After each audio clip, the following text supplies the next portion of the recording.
Và tiếp theo chúng ta sẽ chứng kiến một phương pháp nấu nướng rất độc đáo của người dân ở đây.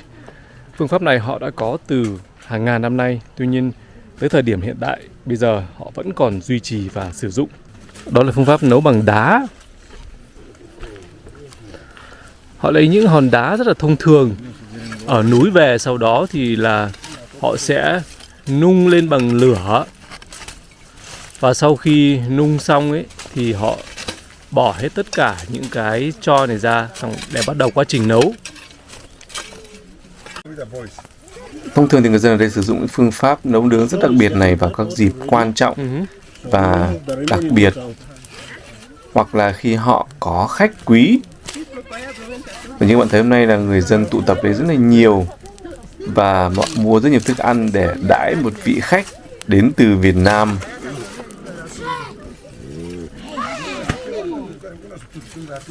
Các đồ ăn họ thiết đãi cũng không có gì là cao sang cả, chỉ là những cái sản vật mà họ tự trồng, tự nuôi được tại chính nhà của mình thôi. Và bây giờ họ đang chuẩn bị nấu nướng rất là hăng say. Ví dụ đây chẳng hạn, hầu như nhà nào cũng có một cái lỗ hay gọi là cái bếp như này để nấu theo cái kiểu đó, nấu bằng cách nung đá. Đấy. Ví dụ còn nhà này chẳng hạn, có một cái bếp rất là to, chắc là rất đông người, phải nấu rất là nhiều. Để đá đây họ đã nung, họ chuẩn bị sẵn đi rồi.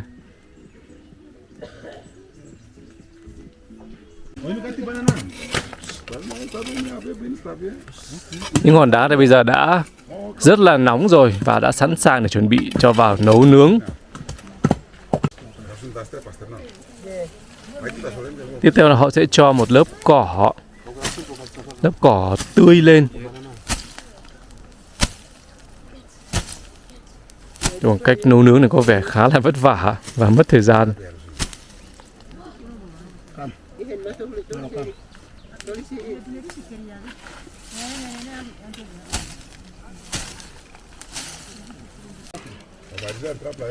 Đầu tiên họ phải chọc những cái que xung quanh. Không biết để làm gì. Có thể để làm cái kệ để cho các cái dụng cụ lên để nấu.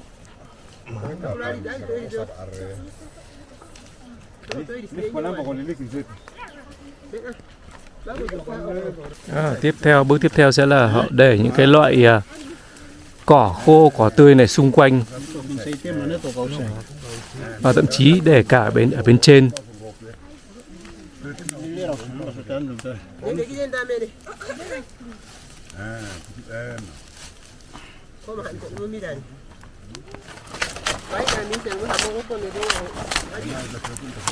Tiếp theo sẽ là cho lá chuối tươi lên.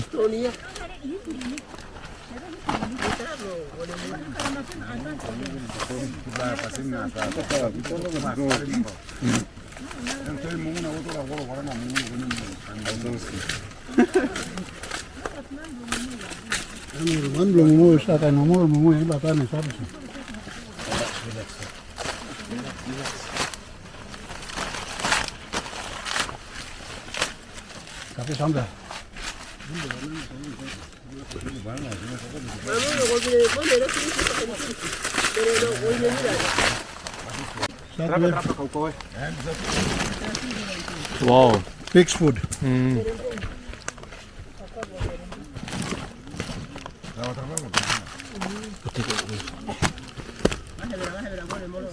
First part, we put the sweet potato to feed the pigs. And then we will cover with the banana leaves again. Okay. And then we will put for us to eat. Okay. Như vậy là cái lớp những cái củ khoai này, củ khoai cho lợn, nhưng mà mình thấy trông rất là ngon. Người hoàn toàn có thể ăn được.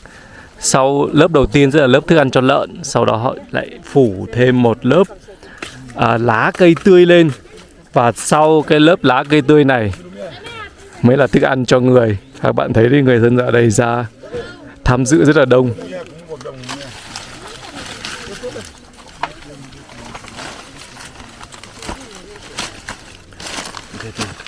Và đấy mới là thức ăn cho người. Thức ăn cho người chỉ khác thức ăn cho lợn ở mỗi cái là đã được gọt vỏ thôi, còn đâu giống nhau cả. Second layer.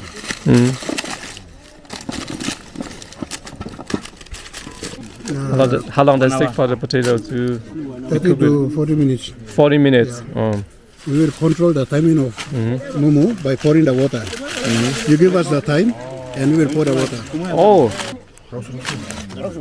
So what did you say? How to control the timing? Okay, by controlling the timing of the mumu. If we see that we have enough time, we pour small amount of water. And when we see that we don't have, we have enough time, we have a lot of time, we pour a lot of water. And when we see that we don't have enough time, we pour little amount of water. Okay, these are vegetables, right? Yeah. So you will give us the timing of that mumu, and we will control the mumu by pouring the water. Và tiếp theo sẽ là một lớp rau. Amba give me time do some mumu na vai masama ni. Okay. Amba give me time. All the food stuff is organic, natural, no chemical, no any other pesticide.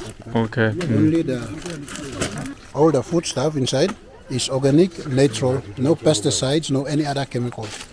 Yeah. Rất nhiều loại rau. Tiếp theo là thịt. Rau và thịt họ để lẫn lộn vào.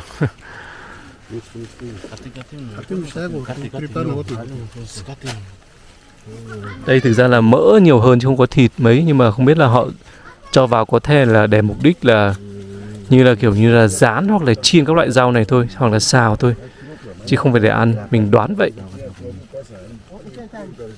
Và như bạn thấy đi, nấu nướng ở đây là công việc của đàn ông, toàn đàn ông làm chứ không có phụ nữ. Okay, you give us the timing. How long? You give us the timing of the mumu. How long? Oh, I can decide how long it will take. Yeah. Oh, really? Yeah. We will control it by pouring the water. So you will give us the timing. 40 minutes. All right, 40 minutes. 40 minutes. Exact.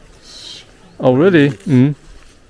Như vậy có một điều rất đặc biệt là các bạn có thể cho họ một thời gian và họ hoàn toàn có thể kiểm soát được cái thời gian nấu chín các thức ăn này. Nếu mà các bạn cho 30 phút thì họ cũng để làm sao mà trong 30 phút đó thức ăn được chín. Cho 40 phút thì họ cũng có thể kéo dài tới 40 phút. Một điều rất là đặc biệt ở đây, các bạn hoàn toàn có thể khống chế được cái thời gian nấu chín thức ăn. Điều mới đối với mình. Rất nhiều lớp và có vẻ như là lớp cuối cùng rồi. Thịt và rau họ để lẫn lộn với nhau.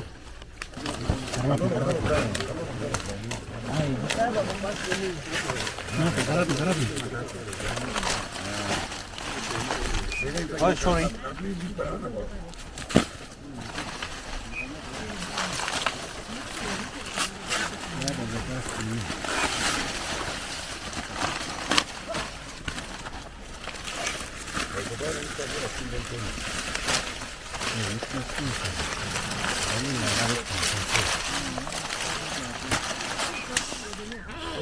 Some big family, they live together around 15 and 20 heads in the same house.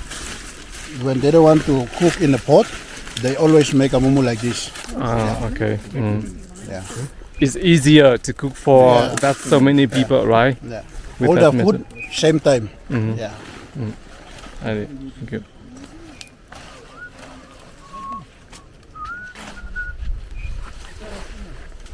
Đây là những người dân ở đây, người già trẻ con ra đây xem.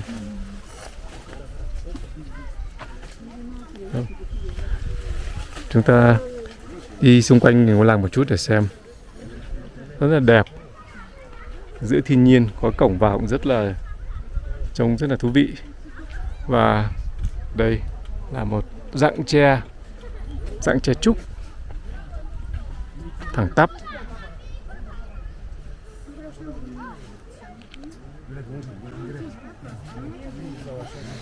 Giờ chúng ta quay trở lại với cái phương pháp nấu nướng của chúng ta. Đây bước tiếp theo họ sẽ cho đè một cái lớp sỏi đá đất lên.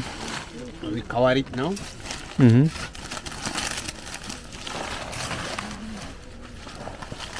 We put the soil because of the steam. Ok. We keep the steam inside. À. Escape. Ok, các bạn có nghe thấy không? Lý do Steam cooking. lý do họ phải phủ một cái lớp đất, lớp sỏi này lên, đó là họ không muốn các cái hơi nóng nó bay ra ngoài, muốn cái giữ hơi nóng ở bên trong để nó chín được nhanh. We have two different types of egg when cooking. The other one, we don't pour the water in. The other one, we pour the water in.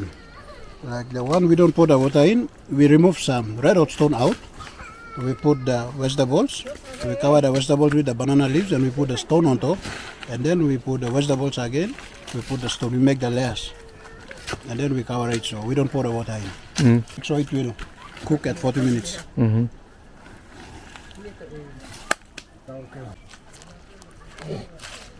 That's where the water goes in. Và đây họ sẽ đục một cái lỗ ở giữa này, sau đó họ đổ nước vào.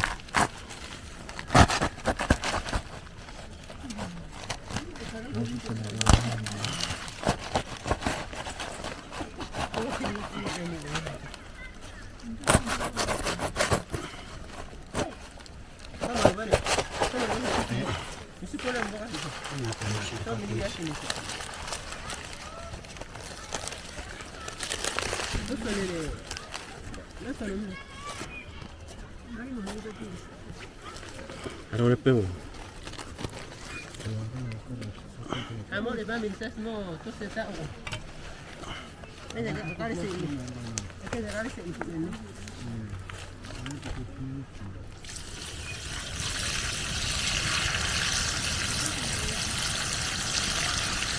So 40 minutes at least done good.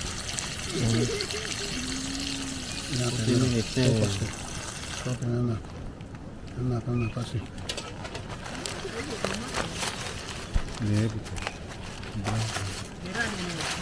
Một điều rất độc đáo mà mình cũng thấy rất là lạ.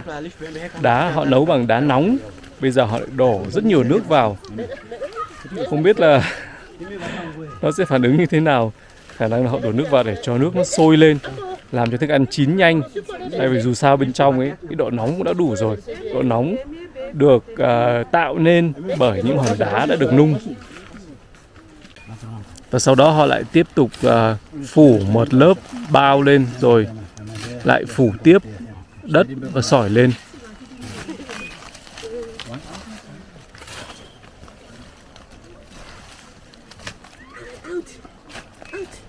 Như các bạn đã biết thì mình đã quyết định mình cho họ 40 phút thôi để nấu chín cái loại thức ăn này, và sau 40 phút nữa chúng ta sẽ quay lại để thưởng thức các món ăn mà họ nấu trong đó. Nói chung là rất là hứng khởi, rất là tò mò xem là thức ăn nó sẽ như thế nào, có ngon không.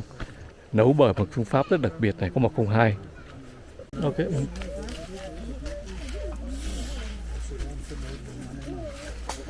Và sau 40 phút chờ đợi thì bây giờ đồ ăn của chúng ta đã sẵn sàng. Bây giờ là quá trình là công cuộc tháo dỡ cái này ra.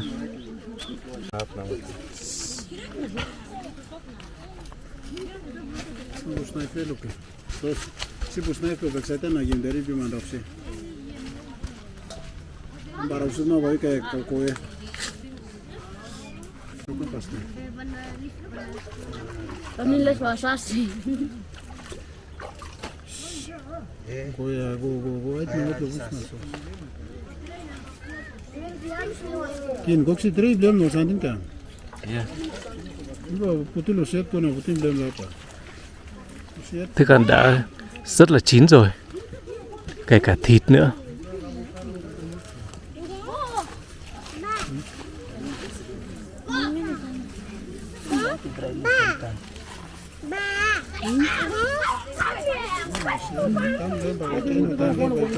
Các bạn thấy họ dỡ ra rất là cẩn thận, tỉ mỉ và trông cũng khá là sạch sẽ. Thịt gà, thịt lợn đã chín hết cả rồi và trông còn thậm chí còn rất là bắt mắt và ngon nữa.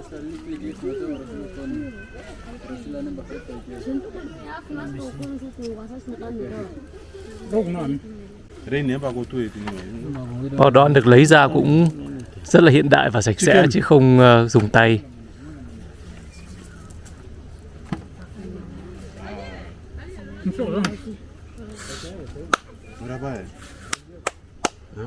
You can give a try. Yeah, rất nhiều các loại rau. Cái loại cây rau này giống như cái cây mình bây giờ không nhớ tên nó là gì, nhưng mà chắc chắn Việt Nam mình có rất là nhiều. Ở Việt Nam mình không ăn cái loại rau đó, nhưng ở đây người ta ăn. Lát nữa sẽ thử xem mùi vị nó ra sao.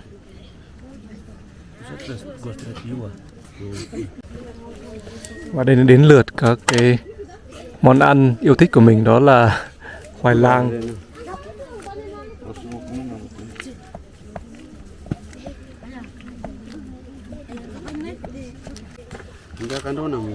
Ôi, trông rất hấp dẫn và ngon. Man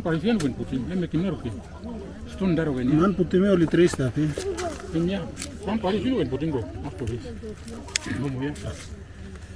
Asa karama pimenta. Un litro pote o sea.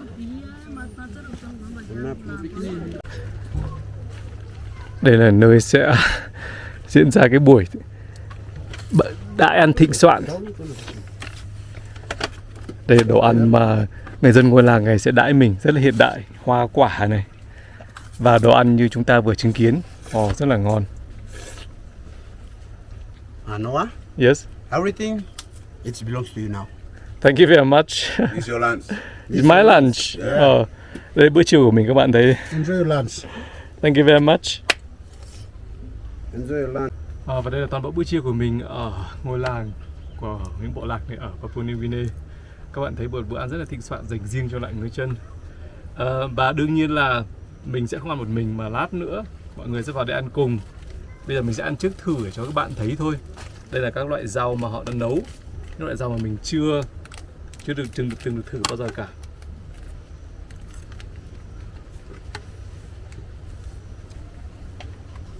Gia vị họ để bên ngoài như này.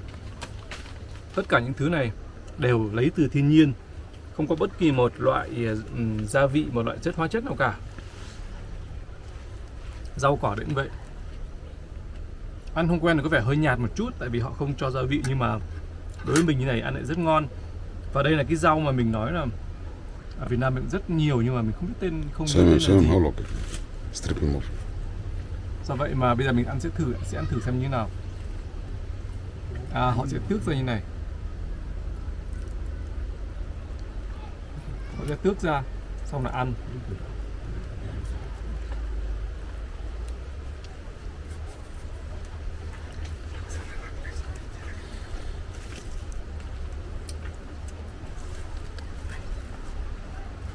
Không đến nỗi như một loại thức ăn bình thường thôi, như một loại rau bình thường thôi. Và đây là các loại rau lá của các loại bí. Rất là ngon.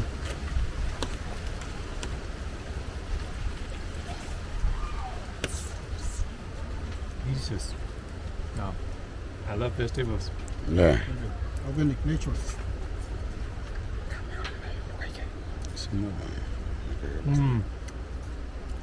Rất là ngon. Và đương nhiên là không thể bỏ qua được món khoai lang, món ái khẩu của mình.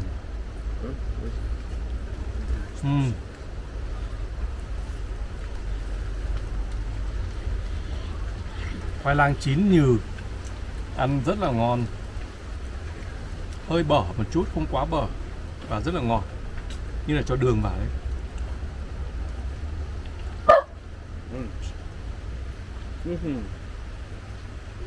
Tuyệt vời. Và đây họ còn có cả đùi gà cho mình.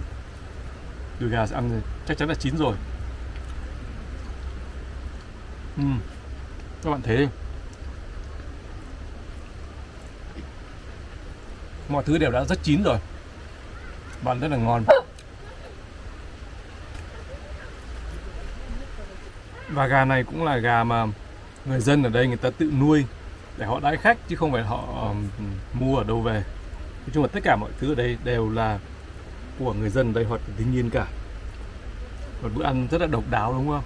Và rất là hoàn hảo đối với mình, tại vì có rất nhiều rau, có món ăn mình yêu thích, có thịt gà, có hoa quả.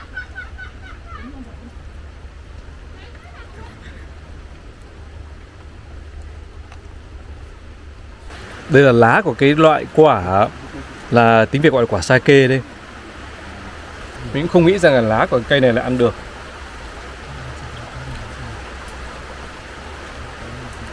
Cũng tạm được, không ngon lắm. Đây là cái chòi mà bọn mình vào đây ăn uống.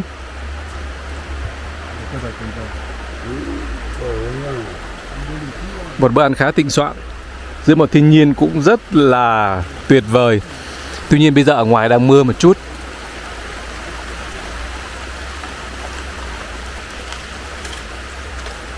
Một lần nữa chào mừng các bạn tới với Papua New Guinea.